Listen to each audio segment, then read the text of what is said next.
Robert is 71 years old. He's used the same bank for 38 years. Last October, he went to withdraw $40,000 in cash to buy his wife a car. He left with nothing.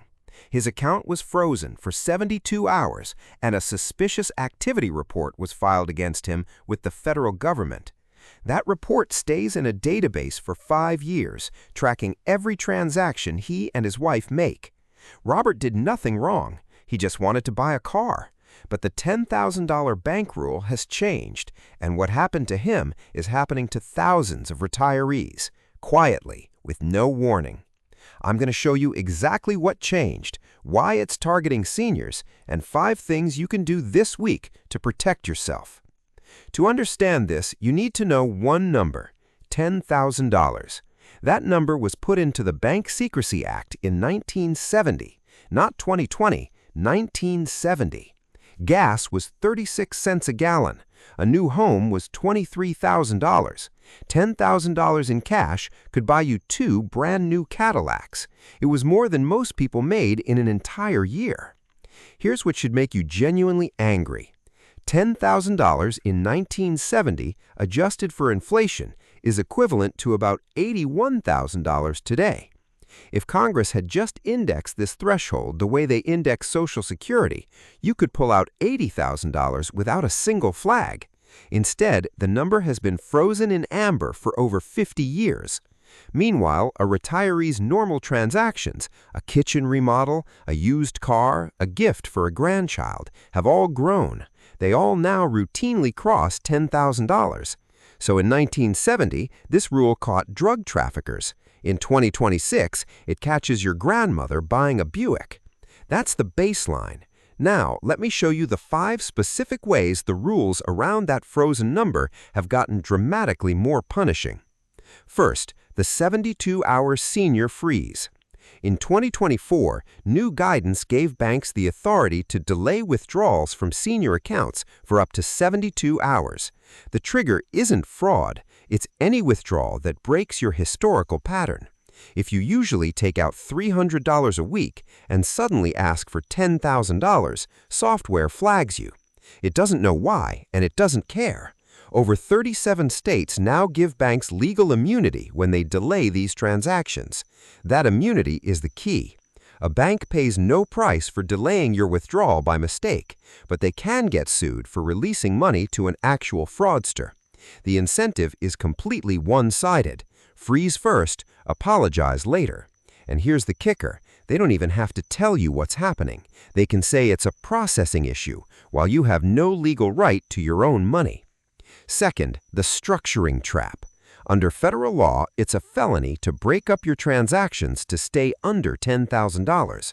This is called structuring. The penalty? Up to 5 years in federal prison, plus fines and forfeiture of the money. And here's what people don't get. The money can be 100% clean. It could be from a home sale or your pension. It doesn't matter. If the pattern looks like structuring, you get flagged. And in 2024, the detection algorithms got a lot smarter, now flagging deposits of $7,000 or $8,000 if they look suspicious.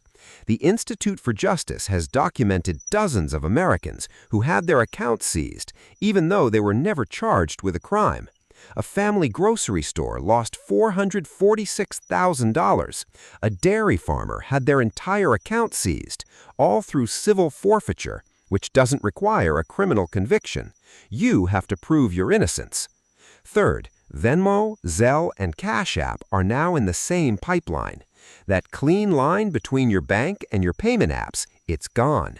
Beginning in 2025, every major crypto exchange reports every single customer transaction to the IRS, and the reporting threshold for Venmo, Zelle, Cash App, and PayPal is dropping like a rock. In 2023, it was $20,000. In 2024, $5,000. By 2026, it will be just $600. $600. So when your church Zelles you $600 for a catering reimbursement, or your neighbor Venmos you $700 for an old kayak, it now triggers a tax form the IRS expects to see. And a $12,000 Zelle transfer to your kid for a down payment? It goes into the exact same federal database as walking into a bank with $12,000 cash. Same report, same database. Fourth, 8,300 penalties have doubled. Form 8300 is the report any business files with the IRS when they get over $10,000 in cash from a customer. Car dealers, contractors, jewelers, they all have to file it. The penalties for filing that form late or incorrectly just got raised significantly. That penalty falls on the business, which gives them a massive incentive to file accurately, on time, every time, about you. So if you pay a contractor $12,000 to fix your roof, they file. If you buy a used car for $15,000 cash, the dealer files. And here's the wrinkle that catches people. Related transactions are combined. Paying a contractor $6,000 this week and $6,000 next week for the same job is still one $12,000 transaction. The contractor is still required to file. And the fifth change, the Inflation Cascade. This last one isn't a new law, it's just math. After 55 years of inflation, we finally reached the breaking point. Think about a normal year for a retiree, a down payment on a car, a kitchen renovation, helping with a medical bill, a lump sum from a late spouse's 401k, a wedding gift to a grandchild. Every single one of those transactions now routinely cross $10,000, which means every single one now triggers a report, a freeze, a review, or a filing that would not have applied to the same transaction in real dollars even 20 years ago. The average American retiree is tripping these federal wires multiple times a year, and almost none of them have any idea it's happening. Okay, so what do? 5 moves you can make this week. First, pre-notify your bank. Before any large transaction, say over $8,000, call your branch manager. Explain the purpose and ask them to put a note in your file.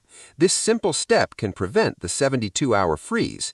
The official report still gets filed on amounts over $10,000, but your money will actually be available. It's the one thing Robert learned that stopped his problems cold.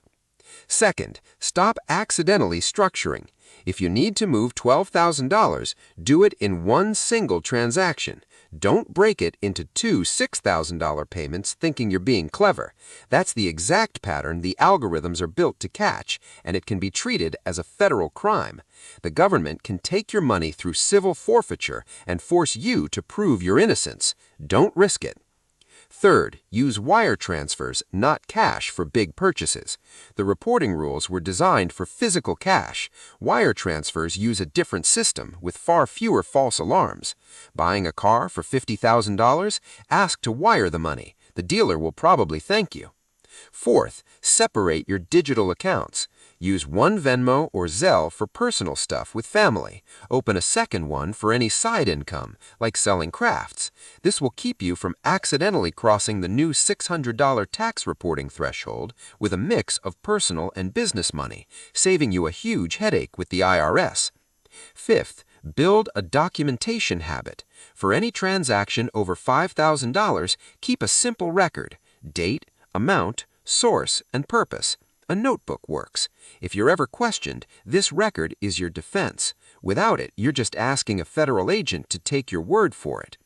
The real takeaway here isn't fear, it's control, because the $10,000 rule isn't getting simpler or fairer. It's only getting harder for you and easier for the government.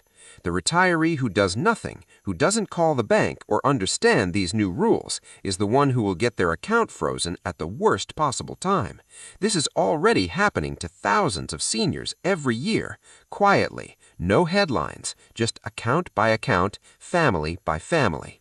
Robert eventually got his money and bought the car, but only after 3 days of limbo and ending up in a federal database for 5 years. All of it could have been avoided with a single phone call. You now know what Robert didn't. The rules have changed. Tell the people you care about before they try to make a withdrawal and find out their money is gone for 72 hours. Subscribe to Money Machine. Next week, I'm naming names, the 3 banks with the strongest senior protection and the 2 you might want to leave. See you there.